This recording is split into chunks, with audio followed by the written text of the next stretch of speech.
যারা যারা শ্রাবণ মাস করবেন, হ্যাঁ, এই যে 3 তারিখে পড়ছে না সোমবার, প্রথম সোমবার, তা যারা যারা এই সোমবারের ব্রত পালন করবেন, আচ্ছা বলেন তো মা কেন করবেন শিব ঠাকুরের ব্রত? স্বামীর অমঙ্গলের জন্য। শিব ঠাকুরের পূজা মানে আমরা মনে করি স্বামীর মঙ্গল। ভুল কথা। বাবা আশুতোষ 12 জন বৈষ্ণবের মধ্যে বাবা হচ্ছে প্রধান বৈষ্ণব, বৈষ্ণবের আচার্য। হ্যাঁ, আর আমরা যে অনেকে বাবা কৃষ্ণ ভক্ত আছি না, আমরা কৃষ্ণ উপাসনা করি। আর কৃষ্ণ কার উপাসনা করি? হ্যাঁ, বাবা ভোলানাথ পরম বৈষ্ণব, শিব ঠাকুরের আরাধনা করে আমার স্বয়ং ভগবান।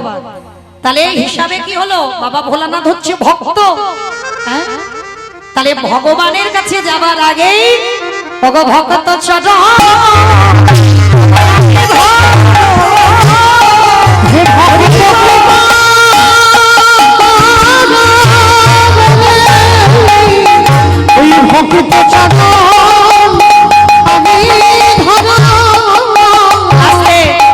যেমন ধরুন মা, আপনি একটা গরু বাছুর নিয়ে মাঠে ঘাস খাওয়াতে গেছেন, সারাদিন গরুটা ঘাস খাচ্ছে, আর এইবার সন্ধে হয়ে গেছে, আপনি গরুটাকে আনতে গেছেন, কিন্তু এত ঘাস হয়ে আছে গরুটা আর আসতে চাইছে না। আপনি বারবার দড়ি ধরে টানাটানি করছেন, গরু আর আসছে না। ওই লীলার পাশে দাঁড়িয়ে ভাবুক বললেন, মূর্খ, ওই গরুর দড়ি ধরে টানতে লাগে না, ওর ওই বাছুরটা যে চারিদিকে ছুটে ছুটে বেড়াচ্ছে, একটু যত্ন করে আদর করে বাছুরটাকে কোলে তুলে না। আরে যদি বাছুরটাকে কোলে নিয়ে তুমি 1 পা 2 পা করে আগাতে লাগো, তাহলে তোমাকে আর ওই দড়ি ধরে টানতে হবে না, ওই গাভী আসবে তোমার।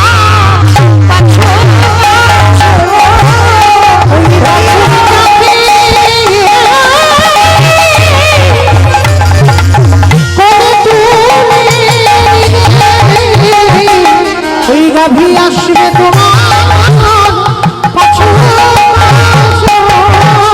আসলে। তাহলে বাবা ঠাকুর তত্ত্বে কি বোঝালো? এই ভক্ত হলো বাছুরের সম, আরে গাভী হলো আমারে ভগবান। তাহলে ভগবানের কাছে যেতে গেলে বাবা আগে বাছুর রূপী ভক্তের চরণ ধুলা নিতে শেখো।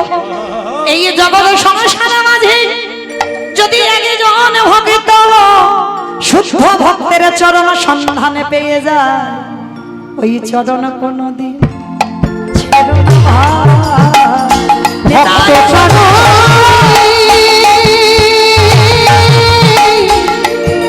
ওই ভক্ত চরণে বাজাবো মরিয়া, ওই চরণে যেন ছেড়ো না। কারণ ওই ভক্ত ঢুকে যাবে তোমার ভগবানের কাছে, ওই ভক্ত চরণ যেন ছেড়ো না ভাই। আসতে। তাহলে মা এবার পরিষ্কার বোঝা গেল সীতামাকে কেন তুলে নিয়ে গেল রাবণ। কারণ এই রাবণ কুম্ভকর্ণ বাবা এরা অন্য কেউ নয়, স্বর্গে জয় বিজয়। ভগবানের সঙ্গে যদি মিত্রতা করত তাহলে বাবা 7 জনম টাইম লাগতো। এটা রাবণ ভালো করে তো জানে, যার জন্য শত্রুতা যদি করে তাহলে বাবা 3 জনম পরেই উদ্ধার। তাহলে বাবা মিত্রতা করা ভালো না শত্রুতা করা ভালো? শত্রুতা করলে 3 জনম, আর মিত্রতা করলে 7 জনম। বাবা আমার দরকার নেই মিত্রতা করা, আমি ভগবানের সঙ্গে শত্রুতা করব। আর কেন? শত্রুতা করলেই আমার 3 জনম পরে উদ্ধার। তাহলে রাবণ অভক্ত নয়, লঙ্কার মাটিতে সবথেকে বড় ভক্ত যদি থাকতে হয় একজন ছিল, সেটা হলো আমার রাবণ রাজা। আর সেই রাবণকে মেরে আমার রামচন্দ্রের সর্বাঙ্গটা পাপী হলো। আর মা এই পাপ কবে ধৌত করছে? আমার যেখানে ছিলাম আমার সেখানে চলে এলাম যুধিষ্ঠির রাজস্বই যজ্ঞে। কি মা এখান থেকে গিয়েছিলাম তো, এটাই হলো তত্ত্ব বাবা। যেখানে যাই না কেন ঘুরে আবার গোড়াতে আসতে হবে। তাহলে যুধিষ্ঠির যজ্ঞে অগ্নিদেব, পবনদেব, বরুণদেব, ইন্দ্র, ইন্দ্রাণী, ব্রহ্মা, সাবিত্রী, শিব, দুর্গা লাইনে আছে। আর আমার কৃষ্ণ সবার পা ধোয়ায় আর যজ্ঞের ভিতরে ঢোকায়। এমন সময় বাবা ভোলানাথ আমার মা পার্বতীকে ডাকছে, পার্বতী, ও পার্বতী, এদিকে এসো। প্রাণনাথ আমায় ডাকছিলে? বলে হ্যাঁ চলো। এবার মা দুর্গা বলছে প্রাণনাথ চলো, এবার কৃষ্ণ পা ধোয়াচ্ছে, পা দুটো ধুইয়ে নি চলো। বাবা হেসে বলছে পার্বতী তোমার মাথা ঠিক আছে তো? ভগবান পা ধোয়াবে আর আমি পা দুটো বাড়িয়ে দেব? শোনো, তোমার যদি ইচ্ছে করে তো তুমি তোমার লাইনে দাঁড়িয়ে তুমি পাটা ধুইয়ে নাও, আমার পা তোমার কৃষ্ণ ধোয়াতে পারবে না। আমার অগ্নিদেব, পবনদেব, বরুণদেব, ইন্দ্র, ইন্দ্রাণী, ব্রহ্মা, সাবিত্রী সব দাঁড়িয়ে আছে। আর বাবা কি করেছে জানো? প্যান্ডেলের বাইরে চলে গেছে। আর প্যান্ডেলের বাইরে গিয়ে, এই প্যান্ডেল নয়, রাজস্বই যজ্ঞে যে প্যান্ডেল, প্যান্ডেলের বাইরে গিয়ে মনে মনে ভাবছে দাঁড়াও, কৃষ্ণের চোখে ধুলো দিয়ে যজ্ঞে ঢুকতে হবে। আচ্ছা মা, ভগবানের চোখে ধুলে দেওয়া যায়? আমি মৌমিতা, আমার চোখে দেওয়া যায়? কে কীর্তন শুনছে, কে শুনছে না, কে গল্প করে যাচ্ছে, আবার কে ঠিক দুপুর বেলা বসে বসে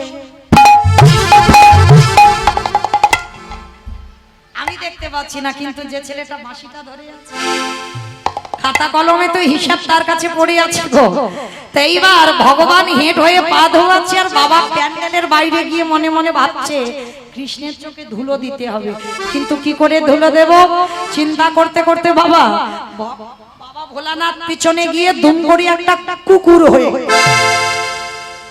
কুকুর হচ্ছে সব থেকে প্রভু ভক্ত অন্যান্য পশু পাখির থেকে, আর কুকুর হয়ে ভগবান মনে মনে চিন্তা করছে দেখেছো আমি বালিকে বধ করে রাবণকে বধ করে যে পাপ হয়েছে ওই বেটার পা ধোবাবো বলে এখানে দাঁড়িয়ে রইলাম, আর ও বেটা কুকুর হয়েছে আমার চোখে ধুলো দেবে বলে, তাহলে দেখাচ্ছি মজা তোমার দাঁড়াও। এইবার ভগবান কি করেছে, ইচ্ছে করে অন্যমনস্ক হয়ে মাথা নিচু করে আছে, আর বাবা ভোলানাথ কুকুর হয়ে পিছন থেকে গুটি গুটি করে এসে সবে কৃষ্ণের পায়ের তলা থেকে মাথাটাকে, আর যেই না মাথাটা দেওয়া ভগবান সঙ্গে সঙ্গে হাত দুটো নিয়ে কুকুরের কানের কাছে, এইবার দেখ কেমন লাগে। আর যেই না কানের কাছে চেপে দিয়েছে বাবা, কুকুর কি করবে, কেউ কেউ করবে না, বারবার বলছে কৃষ্ণ ছেড়ে, কৃষ্ণ ছেড়ে, কৃষ্ণ ছেড়ে, বলে ছাড়বো বলে ধরি না। হে বৈষ্ণব গোসাই, হে বৈষ্ণব গোসাই, তোমার মতো বৈষ্ণবীর দুটো চরণ ধোয়ালে জীবনে বোধহয় কম হতো, ওই জন্য তুমি আমার জন্য আরো এক্সট্রা দুটো জুড়ে দিয়েছো। বুঝেছো? শিব ঠাকুরের কটা পা? দুটো পা। আর কুকুরের কটা পা? পাঁচটা পা। কুকুরের চারটে পা। ভগবান বলছে হে বৈষ্ণব, বালিকে রাবণকে বধ করে তোমার মতো বৈষ্ণবের পা ধোবাবো, কিন্তু দুটো হলে বোধহয় কম হতো, ওই জন্য তো তুমি আমার জন্য আরো এক্সট্রা দুটো জুড়েছ। এবারে দাও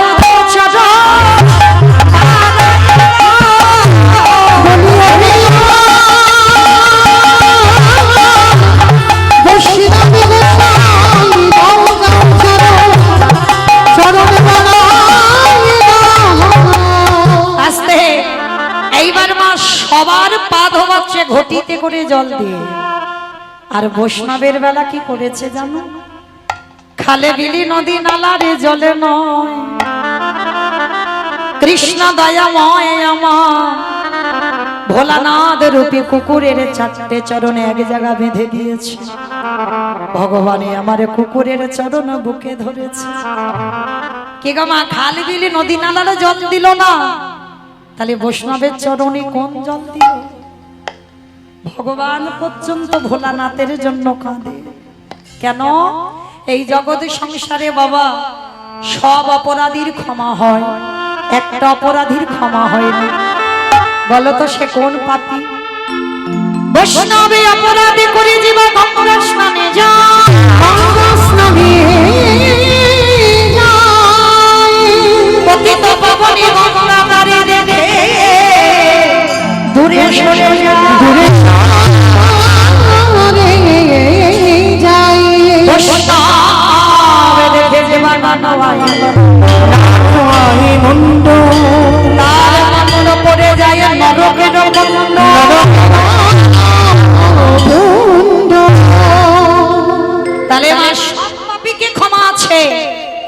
বৈষ্ণব অপরাধীকে নয়। অনেকে আছেন বাবা লোকের প্ররোচনায় পড়ে বাবা বৈষ্ণব অপরাধী হয়ে যায়, যেমন নবদ্বীপে চপল গোপাল হয়েছিল লোকের প্ররোচনায়, নিজের ইচ্ছাতে নয়। এরকম অনেক মানুষ হয়।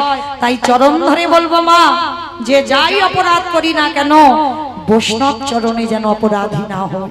কারণ ভগবান পর্যন্ত বৈষ্ণবকে কোন জায়গা দিয়েছে দেখে, খালি বিলি নদী নালারে জলে নয়, কৃষ্ণ দয়াময় আমার আজ চোখের জলে।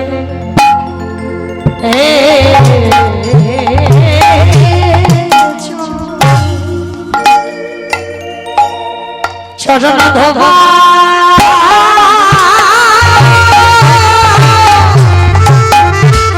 ধোবাইছে হে বৈষ্ণব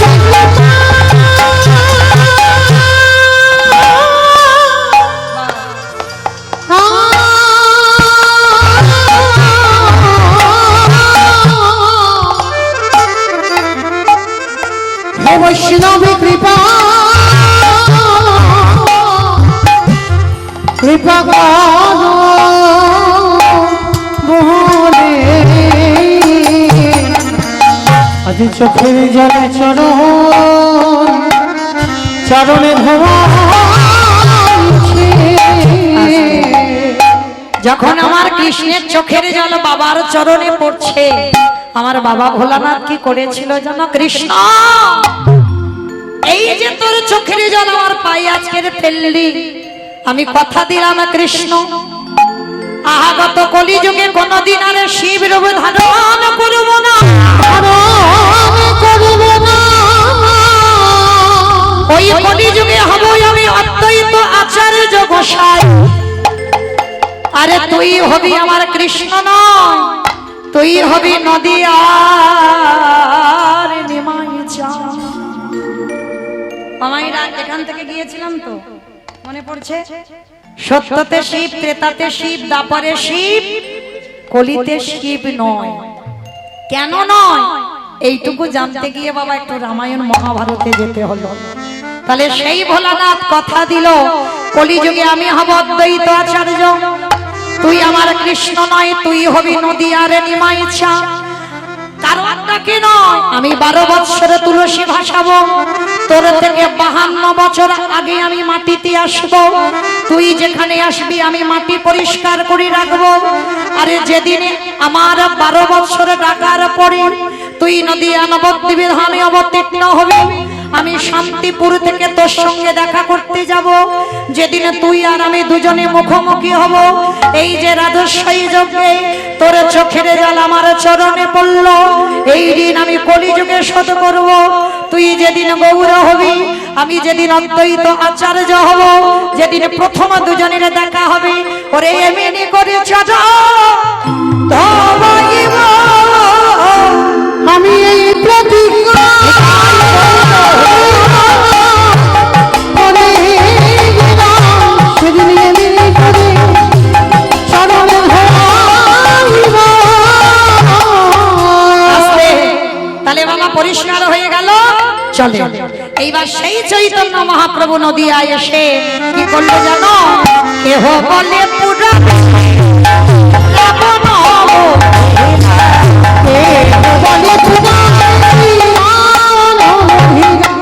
আস্তে আমায়, এগুলো আমার কোনো বাঁধানো গান নয়, বৈষ্ণবী পদাবলী।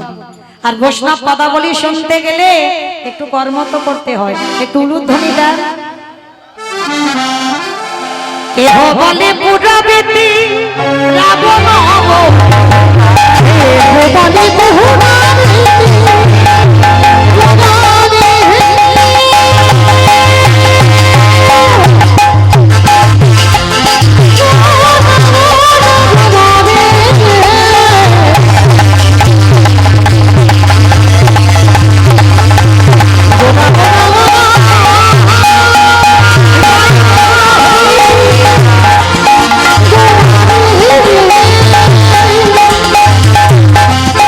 Oh,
করি জোড়ো হাত করি জোড়ো হাত ওগো যেই গো সেই কৃষ্ণ সেই তো জগন্নাথ সেই তো জগৎ হরি বল হরি বল হরি বল আহা বাসুদেব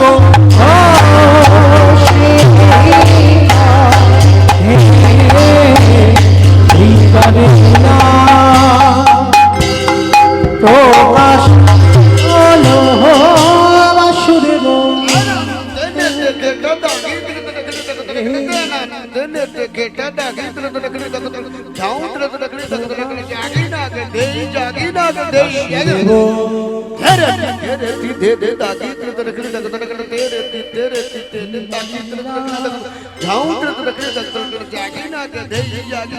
বাসুদেব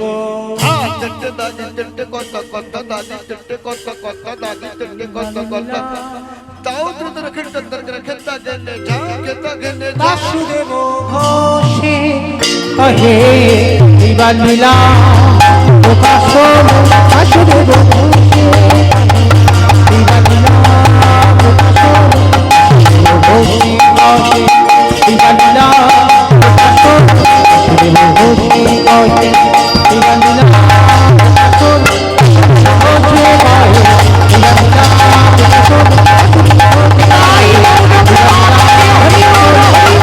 লীলা প্রকাশ হলো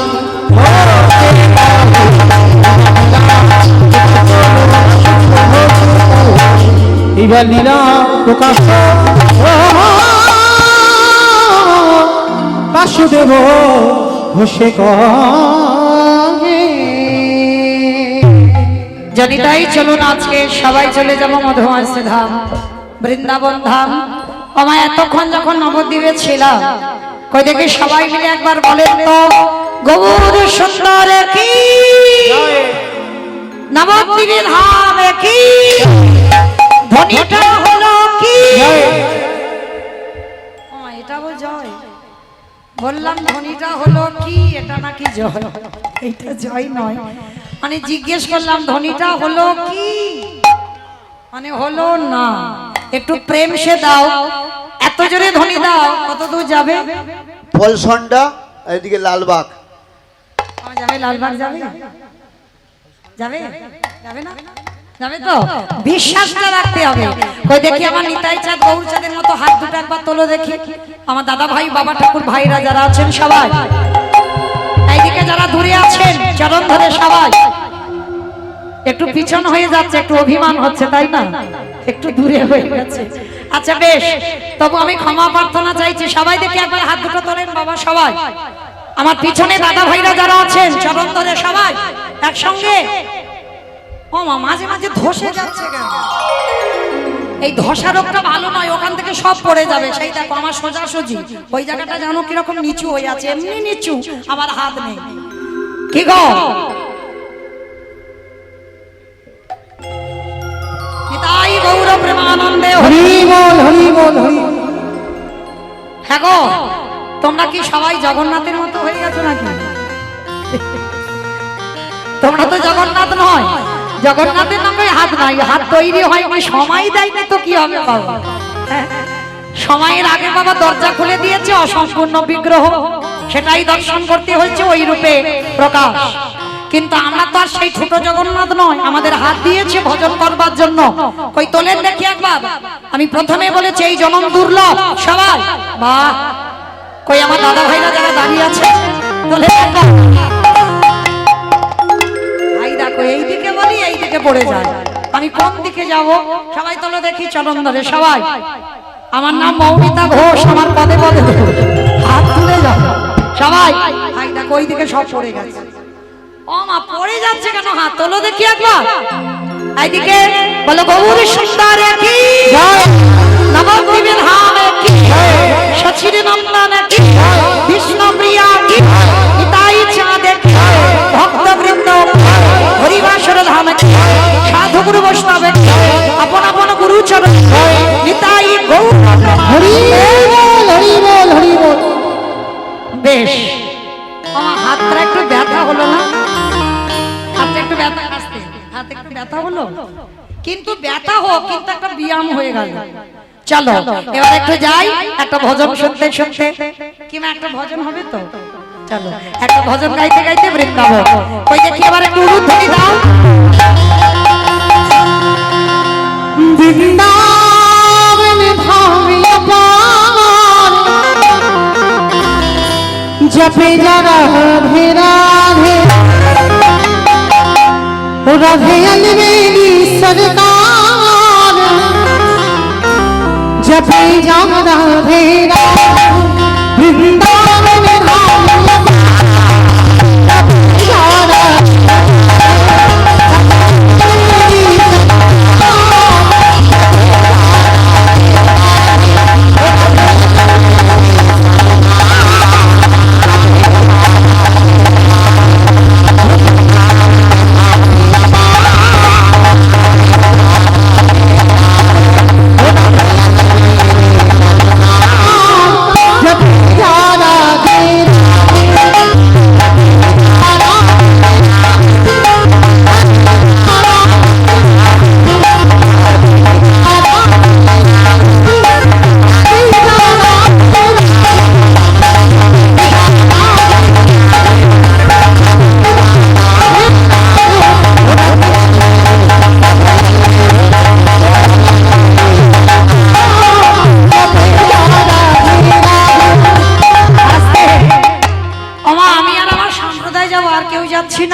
আর কেউ যাব না, সবাই যাব, যারা যারা যাব। আর একবার এই কান মুলে বলছি, মা কালীর দিব্যি, আর বলবো না, এইবারটা শেষ।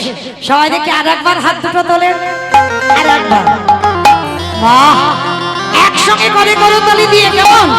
तू वृंदावन मिया राधा नाम वृंदावन मिया राधा नाम वृंदावन मिया राधा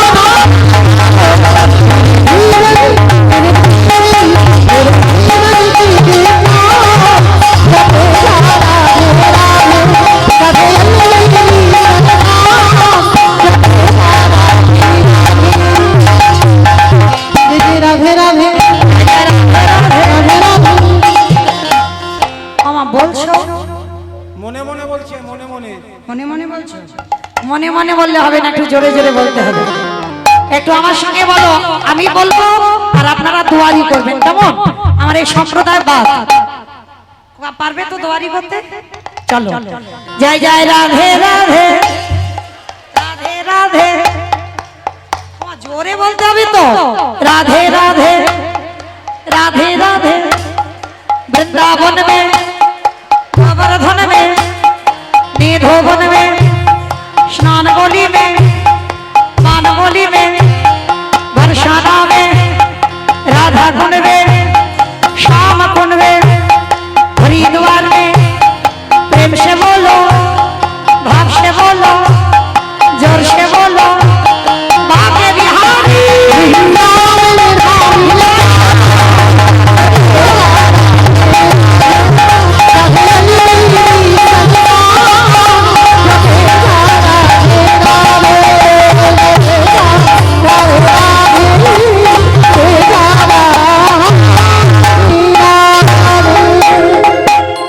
তবে চলেন আজকে আমরা বৃন্দাবনী ভজন গাইলাম, কিন্তু পৌঁছে গেলাম। সবাই বলেন একবার জয় জয় জগন্নাথ ধাম কি, জয় জয় জগন্নাথ দেব কি, জয় বলদেব কি, জয় সুভদ্রা মাতা কি। যেহেতু আমাদের জগন্নাথের রথযাত্রা উপলক্ষে আমাদের কীর্তন, আজকের আমরা এক ভক্তের কথা আস্বাদন করব। জগন্নাথের মা যখন দেবকী হয়ে কারাগারে এলো না, যখন কৃষ্ণকে নিয়ে চলে গেল বাবা, কারাগারে তো দুগ্ধ খেতে পারলো না, আর তখন কেঁদেছিল, দুগ্ধগুলো মর্দন করে মাটিতে ফেলেছিল। তখনই আমার কৃষ্ণ কেঁদে বলেছিল, ওগো মহাগো, আমার ওই যে কৌশল্যা আমার অভিশাপে আজ তোমার স্তন দুগ্ধ আমি কারাগারে পান করলাম না, কিন্তু তুমি হলে আমার দেবকী মা, আমার জন্ম দেওয়া মা, যশোদা মা আমার পালন করেছে মাত্র, কিন্তু কিন্তু আমার সেবার বস্তু যখন মাটিতে দিলে এই ঋণ আমি শোধ করব।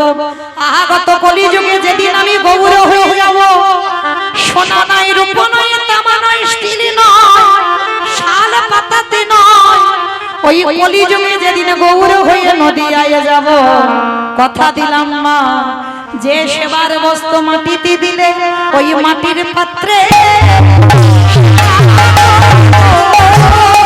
আমি এই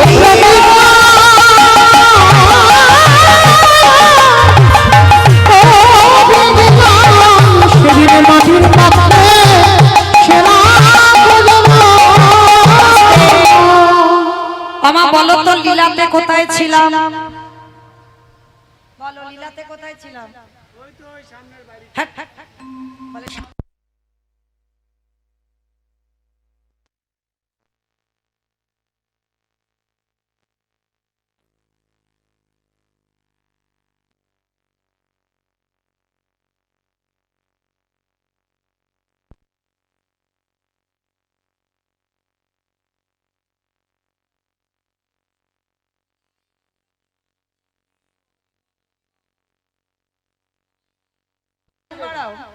তো চলেন, আজকে লীলাতে ছিলাম কোথায় মনে পড়ছে না? মনে পড়ে? পড়ছে? বলো দেখি কোথায় ছিলাম? সদন জগন্নাথ দেখতে যাবে, তাই তো? এবার এরা বৈষ্ণবরা, বড় বড় বৈষ্ণব রাস্তা ধরেছে আর ও জঙ্গলের পথ ধরেছে। আর যেতে যেতে বাবা অন্ধকার নেমে এসেছে, আর অন্ধকার হতে পথ গুলিয়ে গেছে। একটা পুকুর পাড়ে সদন বসে আছে। আমার এই জায়গাটা একটু মন দিয়ে শ্রবণ করবেন, কেমন ভগবান কেমন ঘষে মেজে নেয় দেখো। পুকুর পাড়ে বসে আছে সদন, আর পুকুরের অপর প্রান্তে একটা সদ্য বিবাহিতা কন্যা, মানে সবে বিয়ে হয়েছে, নতুন বউ। আর নতুন বউ দেখলে বোঝা যায়। আর নতুন বিয়ে করা বউ সন্ধ্যাবেলায় কলসিটা কাকে নিয়ে জল আনতে এসেছে, আর পর লক্ষ্যটা পড়ল সদনের রূপের দিকে। আর যেই না সদন তো খুব রূপবান পুরুষ, তা সদনকে দেখে নারীটার ইচ্ছা জাগলো, কামনা বাসনা। সদনের কাছে গিয়ে করজোর করে ওই রমণী বলছে, বাবাজি, ও বাবাজি, এই সন্ধ্যাবেলায় পুকুর পাড়ে বসে আছো, যাচ্ছ কোথায় বাবাজি? সদন বলছে, মা, আমি জগন্নাথজিকে দর্শনে যাচ্ছি, কিন্তু জানো আমি তো পথ চিনি না, যাদের সঙ্গে যাচ্ছিলাম আমি পথ গুলিয়ে ফেলেছি। রমণী বললেন, আচ্ছা বাবাজি, সন্ধ্যা তো হয়েছে, যদি আপনি কিছু মনে না করেন আপনি রাতটুকু আমার বাড়িতে কাটান। শ্রী শ্রী রামকৃষ্ণ পরমহংসদেব একটা কথা বলে রেখেছে বাবা নরেনকে, নরেন, জীবনে সবাইকে বিশ্বাস করবি বাবা, নারীকে নয়। বাবা, আমি নারী হয়ে বলছি, সবাইকে বিশ্বাস করো, কিন্তু নারীকে নয়। কারণ এরা রাগলে রাখতে পারি, মারলে মারতে পারি। নারী যদি মনে করে বাবা তোমায় ফাঁসাবে, বাবা যত আইন আদালত যেখানে যাও না কেন, নারী যদি মনে করে ফাঁসাবে তুমি ফেঁসে যাবে। আর নারী যদি মনে করে বাবা তোমাকে ভগবানের চরণে পাঠাবে, পাঠাতে পারবে। নারী শক্তি, হ্যাঁ, এদের থেকে বাবা সবসময় একটু সাবধানে থাকতে হয়। আমার কথা নয়, রামকৃষ্ণদেব নরেনকে শিখিয়ে রেখেছে, বলে শোন শালা, নারীকে দেখে দূরে থাকবে। তা আজকে দেখেন একটা নারী কি করতে পারে দেখবেন। এবার সদর সোজা সরল মনে মনে ভাবছে, তাই তো সন্দেহ হয়ে গেছে, কোথায় রাত কাটাবো। মা যখন বলছে রাতটুকু কাটিয়ে দিই, সকালবেলা আবার জগন্নাথের উদ্দেশ্যে রওনা দেব। সন্ধ্যাবেলায় গেলে রন্ধন করে সদনকে সেবা দিলেন। সেবা দিয়ে রাতের অন্ধকারে বাবা বিছানা করে দিল। যেমন অতিথি আপ্যায়ন করে অতিথি আপ্যায়ন করলেন। রাত্রিবেলা সেই নবসদ্য বিবাহিতা কন্যা তার স্বামীর কক্ষে গেলেন, আর সদন রয়েছে সদনের কক্ষে। গভীর রাত, আর ওই গভীর রাত্রে ওই নববালিকা এসে সদনের দরজায় ধাক্কা দিচ্ছে, বাবাজি, বাবাজি। সদন আওয়াজটা পেয়ে অনেক রাত তো চমকে উঠেছে।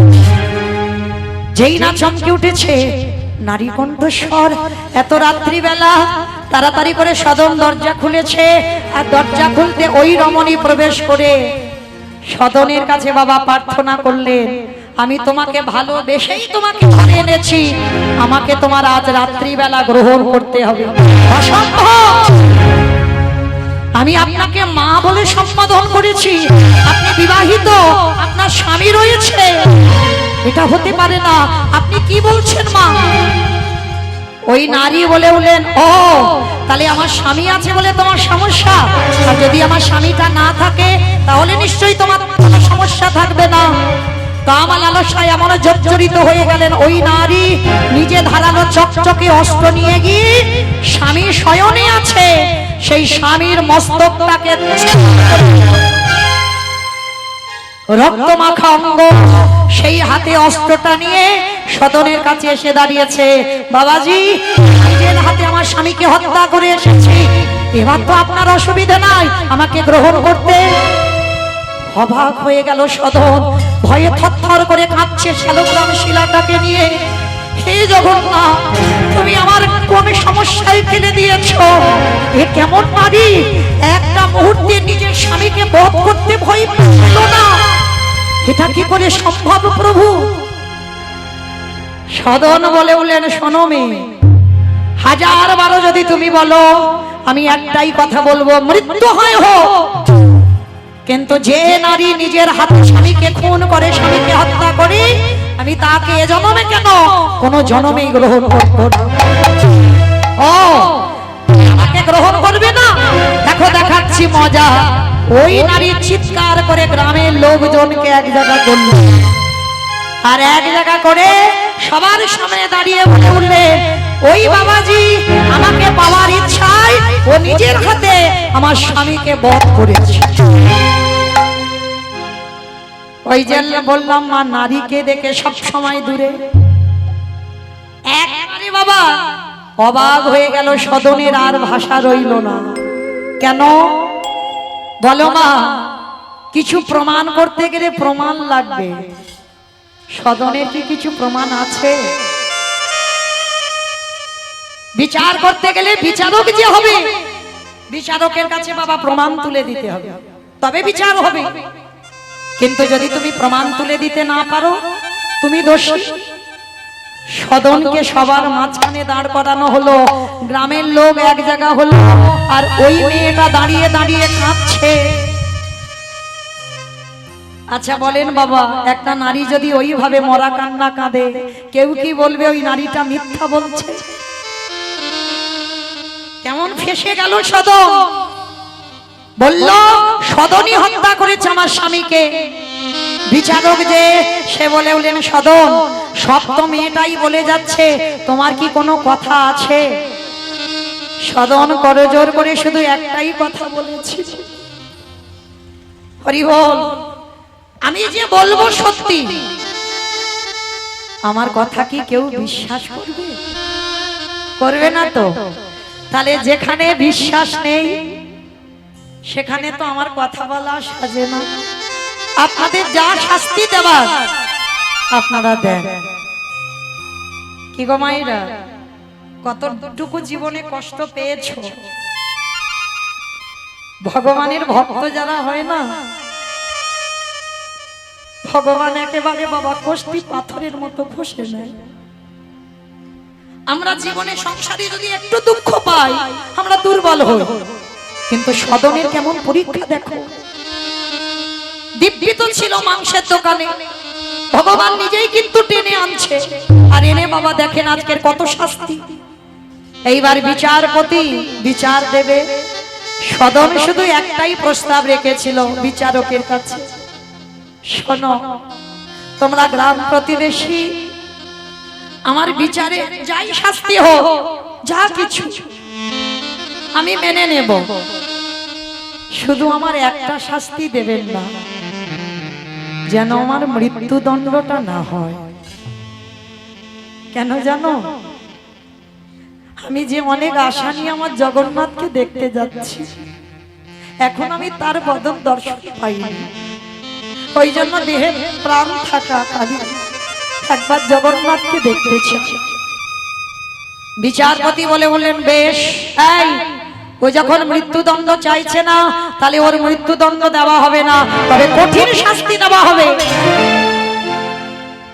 বলুন কি শাস্তি? যে হাত দিয়ে ওই সত্য বিবাহিতা কন্যা, ওর জীবন চলবে কি করে? ওর স্বামীকে যে হত্যা করেছে, যে হাত দিয়ে, একটা কাজ কর, ওর দুটো হাত কেটে ফেলে দে। শাস্তি কি হলো? সদনের দুটো হাত কেটে ফেলে দেওয়া হবে, কারণ ওই হাতে ওই মেয়েটার স্বামীকে হত্যা করেছে। সদন বিচারপতি বিচারকের সভায় দুটো হাত বাড়িয়ে দিল। মনে মনে সদন ভাবছে, ও জগন্নাথ, আমি তোমার দেখিনি ঠিক কথা, কিন্তু শুনেছিলাম তোমার নাকি হাত নেই। তাহলে তোমার হাত নেই বলে কি তুমি আমার হাত দুটো কেটে নিচ্ছ? নাও, যত আঘাত দাও, যত কষ্ট দাও, আমার অসুবিধা নাই, কিন্তু সহ্য করবার মতো শক্তিটুকু তুমি দিও। আঘাতে যত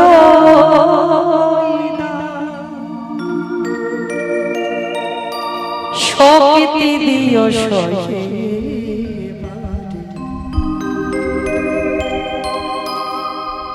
অগদয়া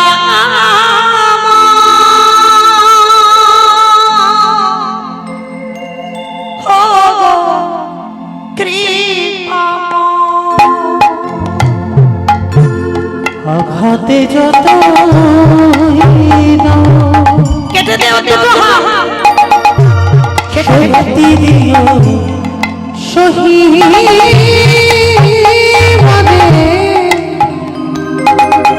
ও গো দয়া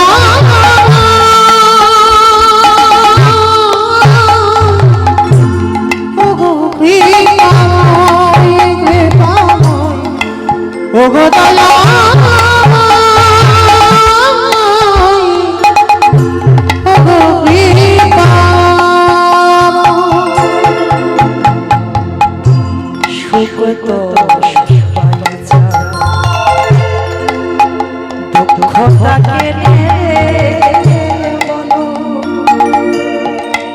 জানি তবু ভালোবেসে আরো কাছে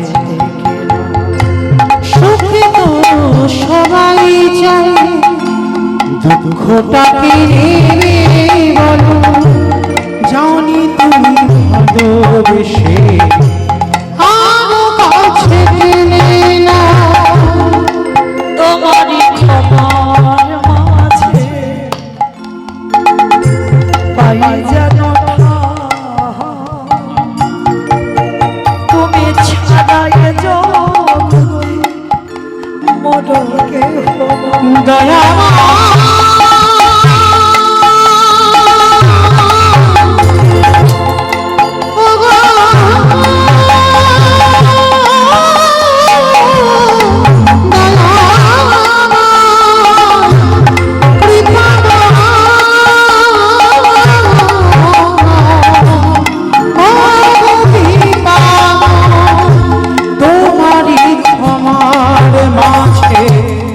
পাহি যেন তুমি ছাড়াই জগতে মরে কেহ নাই। ক্ষমা দানে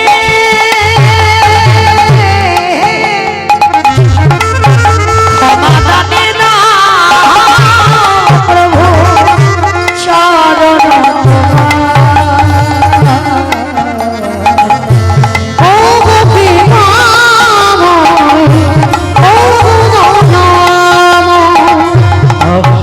যতই দাও শক্তি দিও সখী বাজে, ও গো দয়া ও গো কৃপা দয়া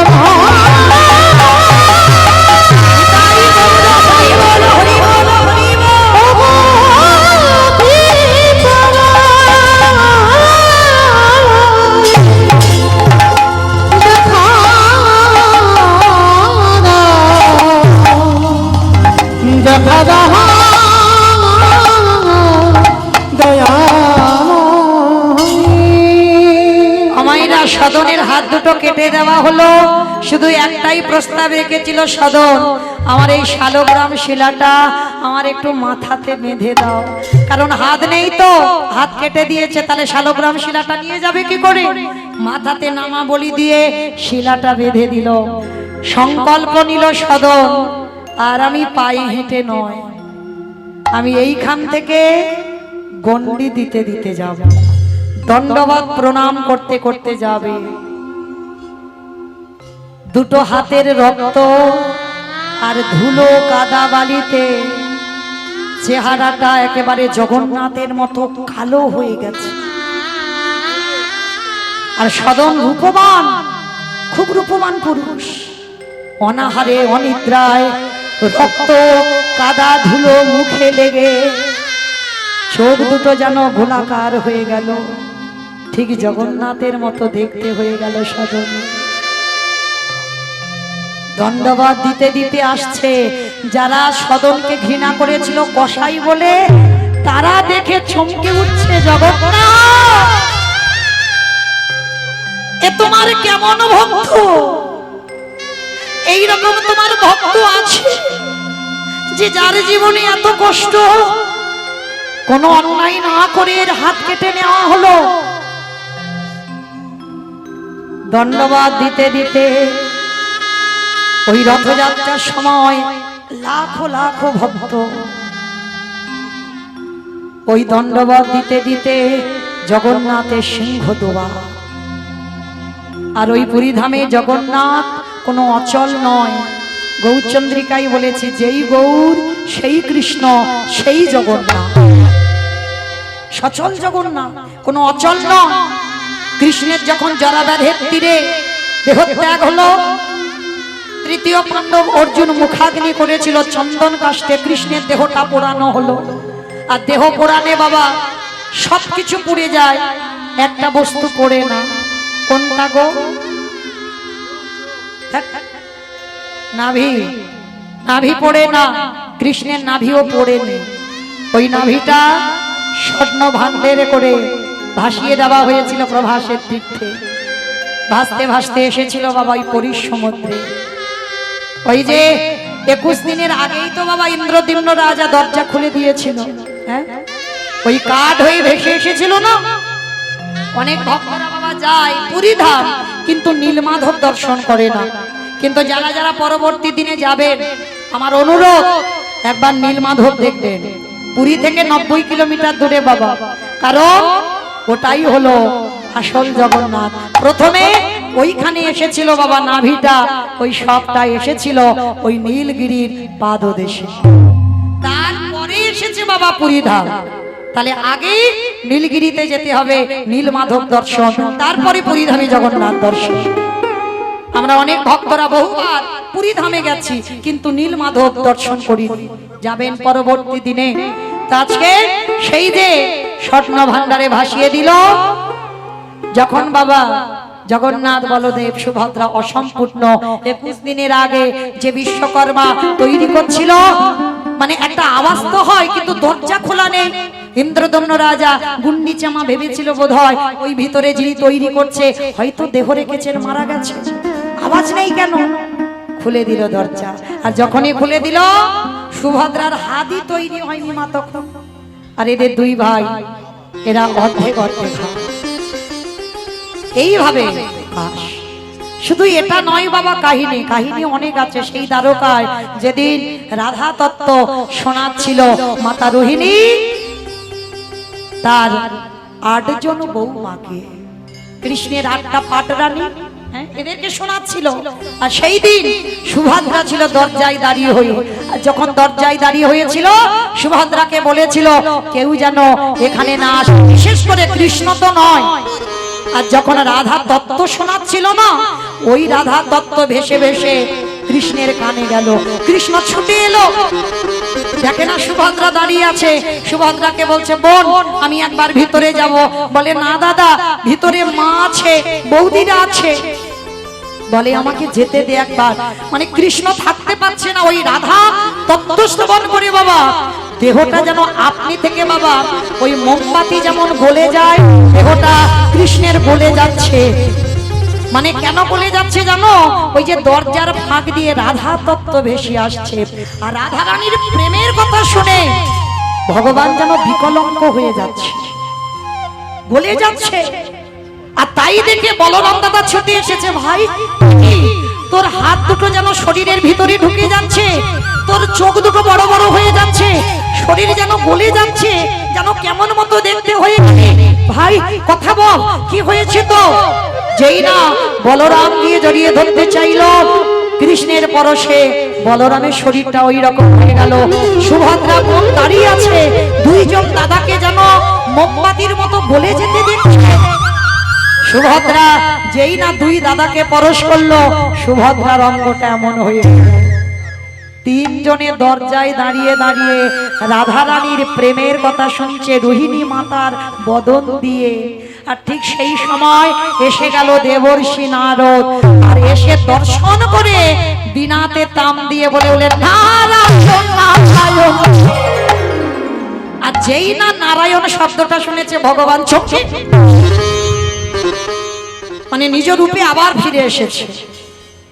একই নারদ, তুমি সকালবেলা আমার দ্বারকায়, প্রভু আজ সকাল সকালে যে রূপ দেখলাম আমি। কি রূপ দেখেছো? প্রভু সকাল সকাল আমাকে কিছু দাও। বলো নারদ কি চাও? শোনো, সকাল সকাল কিছু যদি দিতে হয়, হে দয়াময়, এই যে রূপ শুধু আমি নারদে একা দর্শন করলাম, এই রূপে যেন জগতে কোনো না কোনো দিন প্রকাশ পায়। ভগবান কৃষ্ণ বললেন তথাস্তু নারদ, পাবে আগত কলিযুগে যেদিন আমি নীলগিরির পাদদেশে, আমি কৃষ্ণ আমার দেহত্যাগের পর আমার নাভি যাবে ভেসে নীলগিরির পাদদেশে, হ্যাঁ, আর আমি যাব ইন্দ্রদম্ন রাজার হাতে প্রতিষ্ঠা পেতে। আমি যে রূপ তুমি দেখেছো, এই রূপে কলিযুগে আমি ওই জগন্নাথ ধামে, মানে উড়িষ্যায় নীলগিরির পাদদেশে, ওইখান থেকে পুরী ধামে গিয়ে আমি এই রূপে প্রতিষ্ঠা পাবো। আর জগতের ভক্তরা আমাকে এই জগন্নাথ বলদেব সুভদ্রা এই রূপই দর্শন করবে আগত কলিযুগে।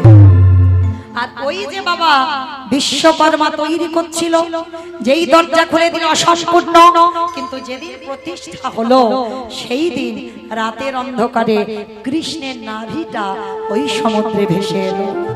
আর নাভিটা নিয়ে দৈববাণী করলো জগন্নাথের নাভিতে প্রতিষ্ঠা করা হবে। কিন্তু যে ব্যক্তি প্রতিষ্ঠা করবে মাত্র তার 3 দিন আগে, 3 দিন পর তাকে দেহত্যাগ করতে হবে। কেন? এটাই এখনো নিয়ম হয়ে আসছে বাবা। 12 বছর অন্তর কাঠ বদলানো হয়, কিন্তু যখনই কাঠ বদলানো হয় ওই নাভি থেকে কৃষ্ণের নাভিটা বের করে আবার নতুন যে কলেবর সেখানে নাভিটা দেওয়া হয়। যে ব্যক্তি দেয় 3 দিন পরে তার মৃত্যু। কেন এই নিয়মটা হলো? মৃত্যুটা কেন হয়? যে বাবা কৃষ্ণের নাভি হাতে ধরে তার তো একটা অহংকার থাকবে, কি মা প্রকাশ করবে না, যে কারণ না কারোর কাছে বলবে যে আমি কৃষ্ণের নাভি হাতে ধরেছি। এই অহংকার যাতে না আসে, তার 3 দিন পর ভগবান তাকে ভগবানের চরণে পাঠিয়ে দেয়। নিতাই গৌর প্রেমানন্দ। আজকে সেই জগন্নাথ সচল এইবার সদন গিয়েছে বাবা, একেবারে সিংহদুয়ার। জগন্নাথের 4টে দরজা, সিংহদুয়ার। আর যেই না সিংহদুয়ারে দাঁড়িয়েছে না, সিংহদুয়ারে দাঁড়াতে জগন্নাথ খিলখিল করে হাসছে। পূজারী যারা ভোগ লাগাতে গেছে প্রশ্ন করছে, ও ঠাকুর তোমার এত বদনটা হাসি হাসি কেন গো? দৈববাণী করলেন, আমার এক ভক্ত এসেছে, আজ আমার খুব আনন্দ। যাও, আমার যে ভক্ত এসেছে তাকে আমার পালকিতে করে আমার কাছে নিয়ে এসো। প্রভু তোমার ভক্ত, তাকে পালকিতে করে আনতে হবে? ঠিক আছে, এক্ষুনি যাচ্ছি। এইবার পালকিটা নিয়ে সিংহদুয়ারে গিয়ে দাঁড়িয়েছে। আর যেই না দাঁড়িয়েছে সদন এসেছে। সদনে এসে বলছে, বাবা আমাকে একটু ভিতরে যেতে দাও না গো, আমি একটু ভিতরে জগন্নাথ দেখতে চাই। বাবা গো, কি দুর্গন্ধ বার হচ্ছে, ওই দেখো রক্ত পুঁজ নোংরা গা, এই, এখান থেকে সরে যাও, একেবারে পা দিয়ে লাঠি দিয়ে সরে হয়ে যাও। সাধনকে দূর দূর করে তাড়িয়ে দিয়েছে।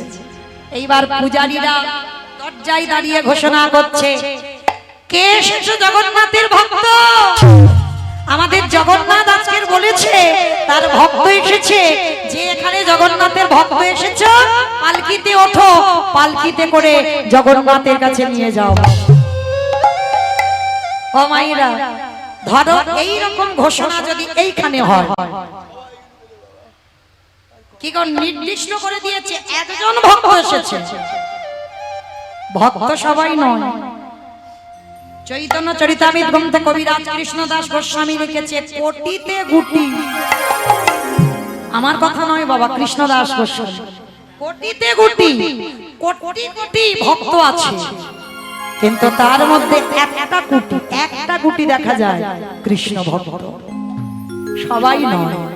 এইবার লক্ষ্য করে দেখেন, সবাই বাবা ছুটে এসেছে পালকিতে চড়বে। এ বলে আমি জগন্নাথের ভক্ত, ও বলে আমি জগন্নাথের ভক্ত, সে বলে আমি ভক্ত। পূজারীরা বিরক্ত হয়ে গেছে, ধুর এ ভক্ত, কিন্তু জগন্নাথ বলছে তার একজন ভক্ত এসেছে, সে কই? পালকি নিয়ে ফিরে গেছে। হে জগন্নাথ, তুমি বলে দাও সে ভক্ত কোথায়? হরি বল। ভেবে দেখেন বাবা, এই জায়গাটা যারা সাক্ষাতে জগন্নাথের সঙ্গে কথা বলে তারা ভক্ত চিনতে পারেনি, আর আপনারা আমরা এ জন্মে চিনতে পারবো বলে মনে হয় কি বাবা? এ জন্মে চিনতে পারবো বলে মনে হয়? যারা ভগবানের সাথে থাকে তারা চিনতে পারে না, আর আপনারা আমরা চিনতে পারবো। শুধু জগন্নাথ একটাই কথা বলে দিয়েছিল, শোনো, যে আমার ভক্ত সে আমার মতো দেখতে, একটা ইঙ্গিত দিল যে আমার ভক্ত আমার মতো দেখতে। তোমার মতো দেখতে এইরকম আছে কেউ? এইরকম গোল গোল চোখ, এরকম হাত নেই, হাত কাটা, এরকম কালো, কোথায় পাবো? বলে যাও গিয়ে পাবে, দেখো দেখো। এইবার আবার এসেছে, সবাই মানে রথযাত্রায় কত ভিড়, সবাই মানে হাজার হাজার লাখ লাখ ভক্ত দাঁড়িয়ে আছে, আর সদন রাস্তার ওপারে বসে বসে কাঁদছে, জগন্নাথ আমি তোমাকে দেখতে পাইনি তো কি হয়েছে, তবে আজকে শুনলাম তোমার নাকি এক ভক্ত এসেছে, তাকে নাকি পালকিতে করে নিয়ে যাবে গো। তোমাকে না দেখি না দেখবো, কিন্তু তোমার ভক্তকে তো দেখতে পাবো। বসে বসে কাঁদছে সদন, হ্যাঁ, অঙ্গটা কুচকুচে কালো হয়ে গেছে, কতদিন স্নান নেই বাবা। রক্ত আর ধুলো কাদা যখন এক হয়ে যায় কিরকম হয়ে যায়, কালো হয়ে যায় না? হ্যাঁ, সদন মানে যেন জগন্নাথ এইভাবে বসে আছে, চারিদিকে লক্ষ্য করছে কোথায় জগন্নাথের মতো দেখতে, কে সেই, কোথায় পাবো? জগন্নাথ বলছে জগন্নাথের মতো দেখতে।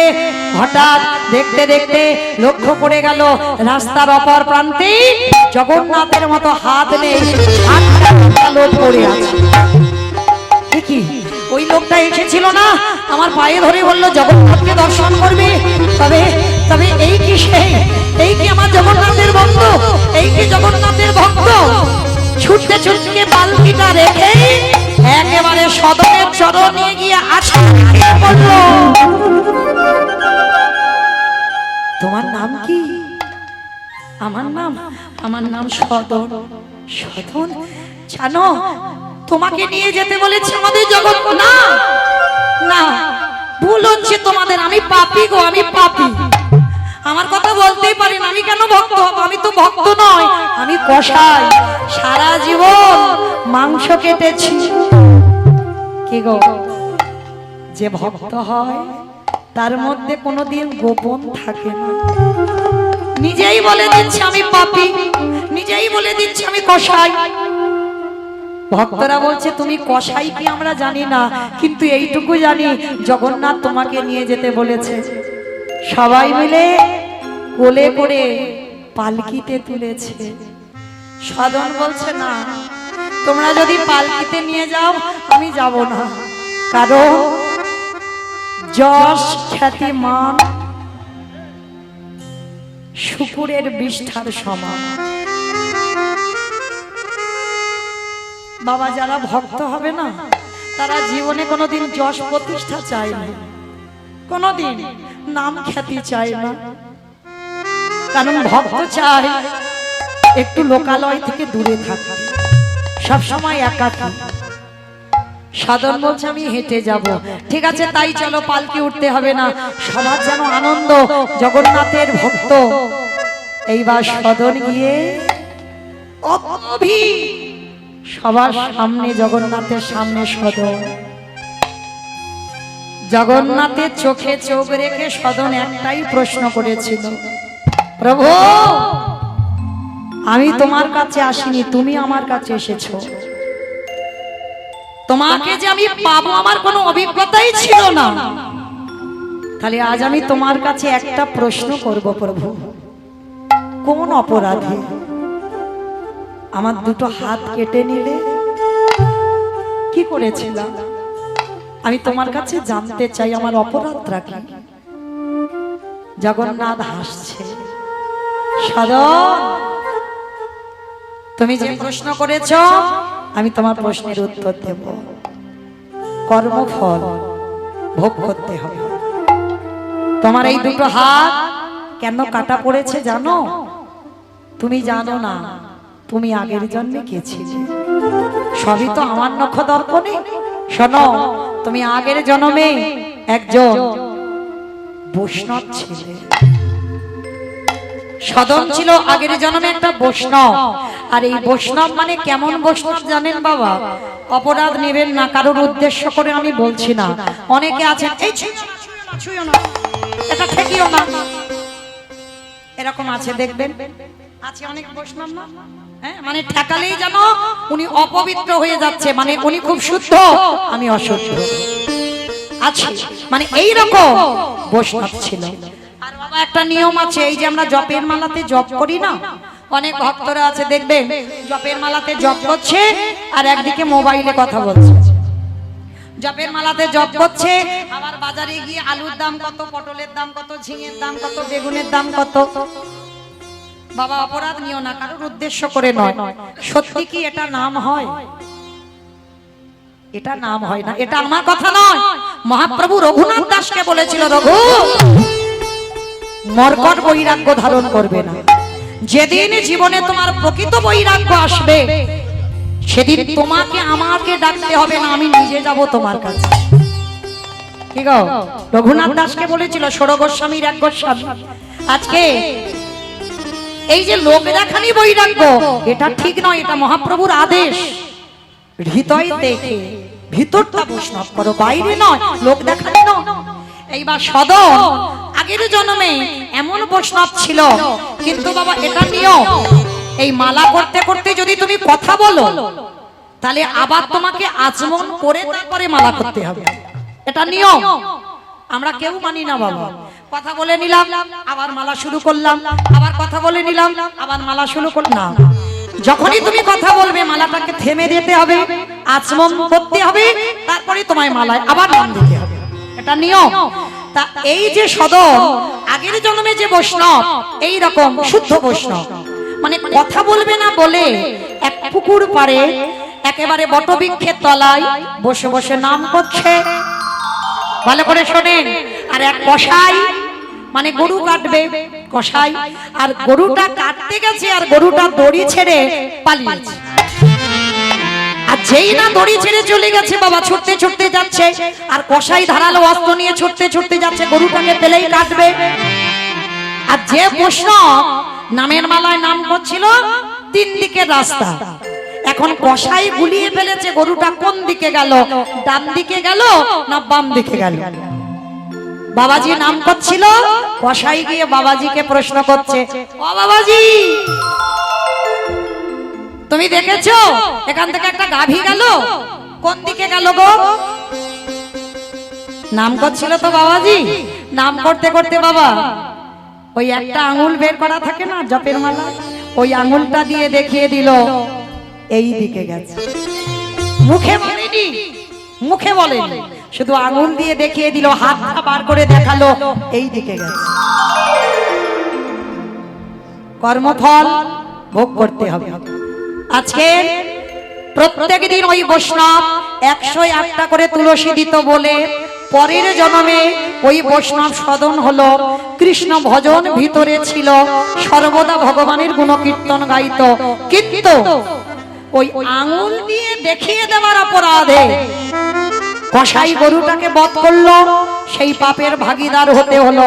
তার জন্য সদনকে কসাইয়ের ঘরে জন্ম নিতে হলো। আগের জন্মে বৈষ্ণব হয়েও এ জন্মে কসাই হলো, আর মাংসের দোকানে কাজ করতে হচ্ছিল, কিন্তু ভিতরে ভক্ত ছিল। কেন?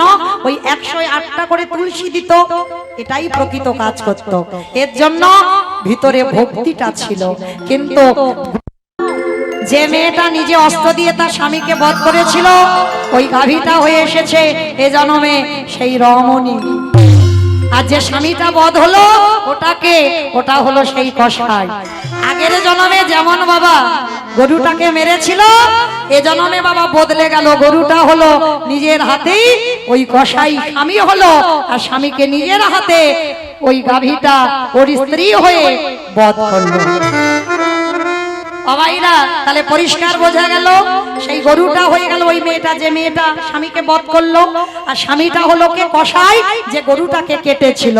আর যে বৈষ্ণব আঙুল দিয়ে দেখিয়ে দিল, ওটাই হলো সদন। জগন্নাথ বলেন, সদন তুমি ওই যে হাত দিয়ে দেখিয়ে যদি না দিতে, গরুটা মরতো না। তাহলে এই পাপের জন্য তোমার দুটো হাত কাটা পড়ে গেল। কিন্তু আগের জন্মে তুমি আমার চরণে 108টা করে তুলসী দেবার পুণ্য সঞ্চয় করেছ, তার জন্য এ জন্মে তোমাকে আমি আমার চরণ আশ্রয় দিলাম। সদন বলেন, প্রভু আজকে সাক্ষাতে যখন তোমায় দর্শন পেলাম, তোমার কাছে আমার একটা চাওয়া। অমাইরা, জগন্নাথ ধামে কি ভাষায় ভজন হয় গো? হিন্দি ভাষা, বাংলা, উড়িয়া। আর উড়িয়ায় একটা কথা আছে না, ধাইকিরি। বাবা আমাদেরও ধাইকিরি বাজে কত? কি গো? 3:45। এতক্ষণ পারি বল। চলো মা, আমাদেরও বাবা ধাইকিরি মাধব। এটা উড়িয়া ভজন। মাধব হে মাধব, ও মাধব। এক অজানা ভক্ত জগন্নাথকে জেনে ভালোবাসেনি, না জেনে ভালোবেসেছিল। এক পরম ভক্ত যার নাম ছিল সদন কসাই। আজ আমরা জগন্নাথ লীলা সদন করব। জগন্নাথ ধামে এক ভক্ত যাবে যার নাম হচ্ছে সদন কসাই। ভক্তের বাড়িটা কোথায়? উত্তর প্রদেশ। মাইরা লীলাটা আস্বাদন করবেন, আস্বাদন করলে বুঝতে পারবেন এই যে কর্মফল, এই কর্মফল বাবা কাউকে ছাড়বে না। কর্মফলের শাস্তি আমার জগন্নাথ কিভাবে কাকে কিভাবে দেওয়াবে, আজকে লীলায় তার প্রকাশ। কেমন? কেউ যদি আমরা কর্ম খারাপ করি বাবা, কোনো না কোনো ছলে বলে কলে কৌশলে সেই পাপে বোঝা আমাদের নিতেই হবে। তো আজকে যদি এই ভক্ত সদনের চরিত্র শোনেন, আপনারা বুঝতে পারবেন এই ভক্ত কেমন ভক্ত ছিল। চলেন এইবার শান্তভাবে লীলাটা আস্বাদন করব। এই যে ভক্ত সদন, উত্তর প্রদেশ, উত্তর প্রদেশের এক ভক্ত ছিল। এদের পূর্বপুরুষের বাবা ব্যবসা ছিল মাংসের ব্যবসা। অনেকে আছেন বাবা, অপরাধ নেবেন না, একটা কথা বলবো। আমি যদি প্রসাদ ভোজি হই আর কেউ যদি আমি সাহার করে, অনেকে আছে বাবা একটু ঘৃণা বোধ হয়, ইস ছি ছি ছি ছি গো, ওরা সারা জীবনে বোধহয় ভগবান পাবে না। এইটা এখন হয়েছে বাবা। মানে আমি ভগবানের প্রসাদ পাই, মানে আমি ভগবানকে পেয়ে যাব। আর অন্যজন যদি ভগবানের প্রসাদই না পায়, যদি মাছ মাংস খায়, ও সারা জন্মে ভগবান হয়তো পাবে না।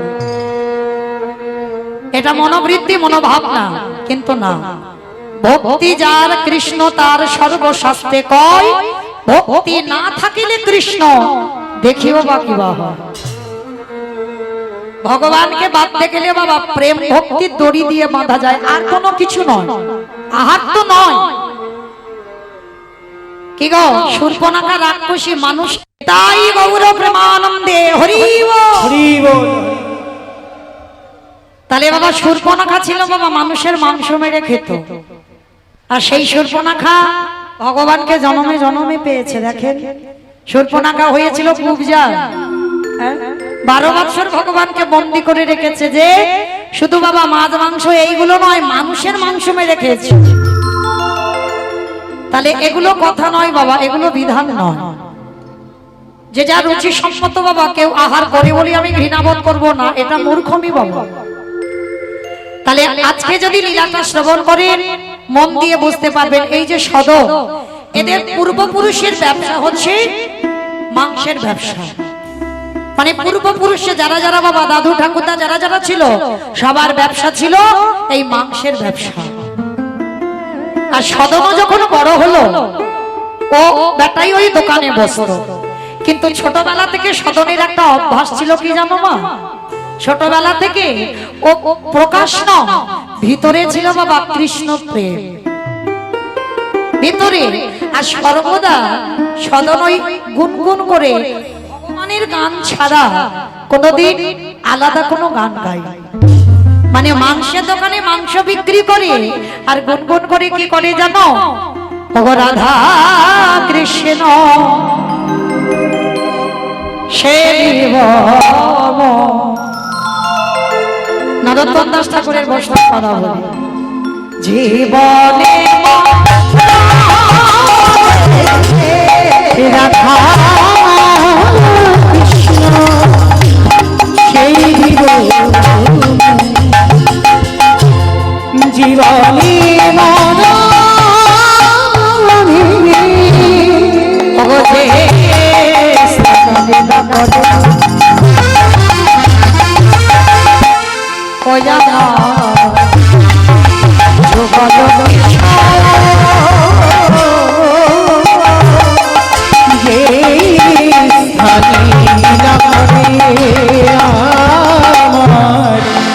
যুগল কৃষ্ণ সখীর সঙ্গী হইয়া সখীর সঙ্গী হইয়া রঘু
এই সদন গুনগুন করে গান গাই বাবা আর মাংস বিক্রি করে। একদিন কি হয়েছে জানো, সদন রাস্তা দিয়ে যাচ্ছে, আমার যেতে যেতে একটা পায়েতে বাবা একটা পাথর ঠেকেছে। ঠাকুরের একটা কথা আছে না বাবা, কোন নুড়িতে যে নারায়ণ আছে কেউ জানে না। রাস্তায় কত পাথর নুড়ি পড়ে আছে, কিন্তু কোন নুড়িতে যে নারায়ণ সেটা কেউ জানে না। তবে যে বাবা জহুরি সে ঠিক চিনতে পেরে যায়। যেমন ভক্ত চিনবে বাবা কি দেখে, আমি আসছি জগন্নাথ, আমি তোমাকে দর্শন করতে আসছি।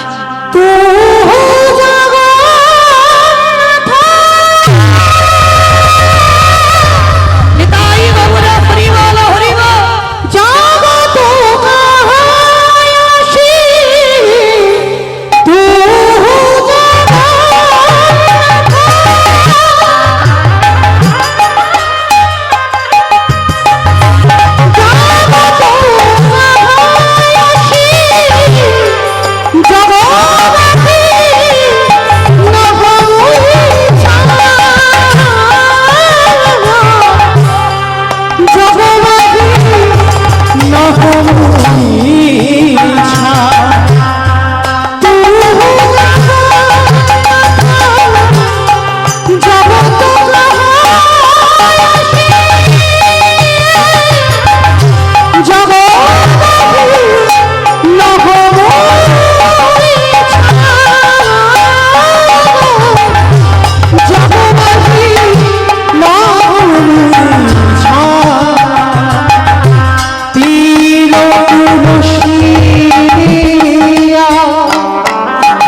দয়া জনু নাচ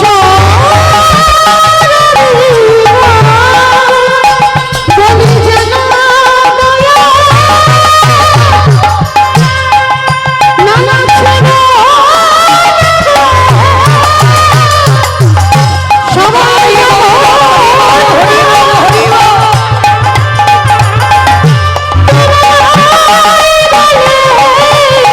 বলি যেন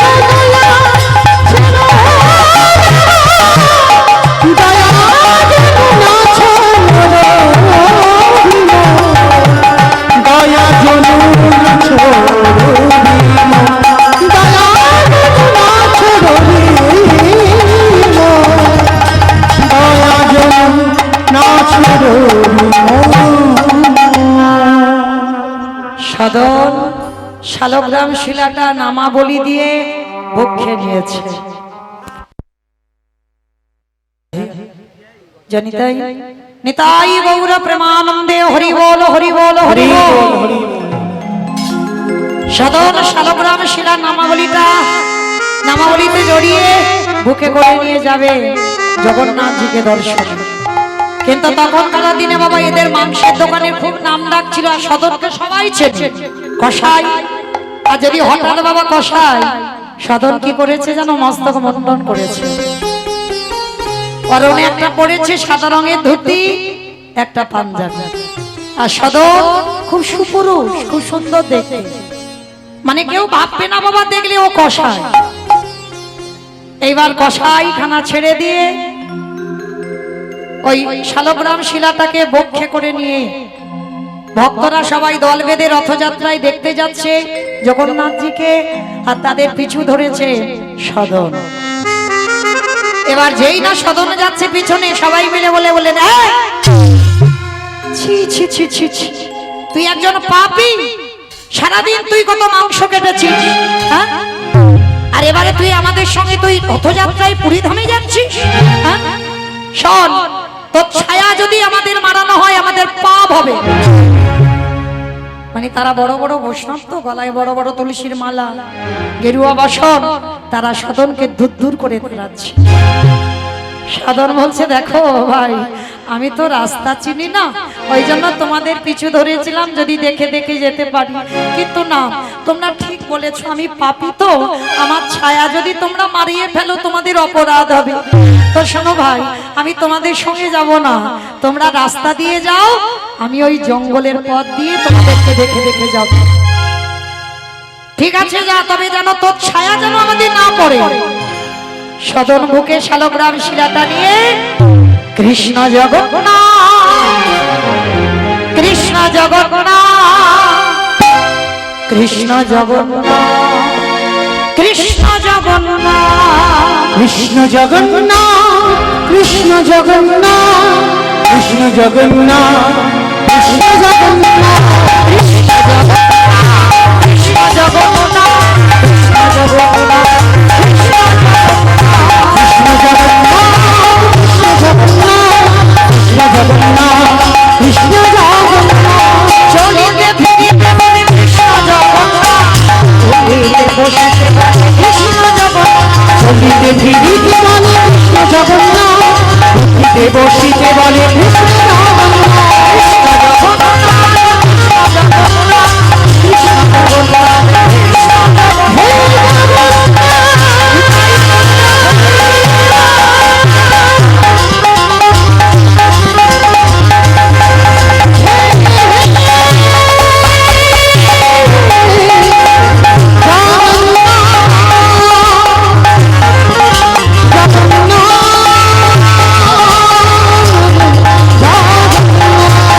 কৃষ্ণ জগন্নাথ, কৃষ্ণ জগন্নাথ, কৃষ্ণ জগন্নাথ, কৃষ্ণ জগন্নাথ, কৃষ্ণ জগন্নাথ, কৃষ্ণ জগন্নাথ। আসতে আপনারা যারা জগন্নাথ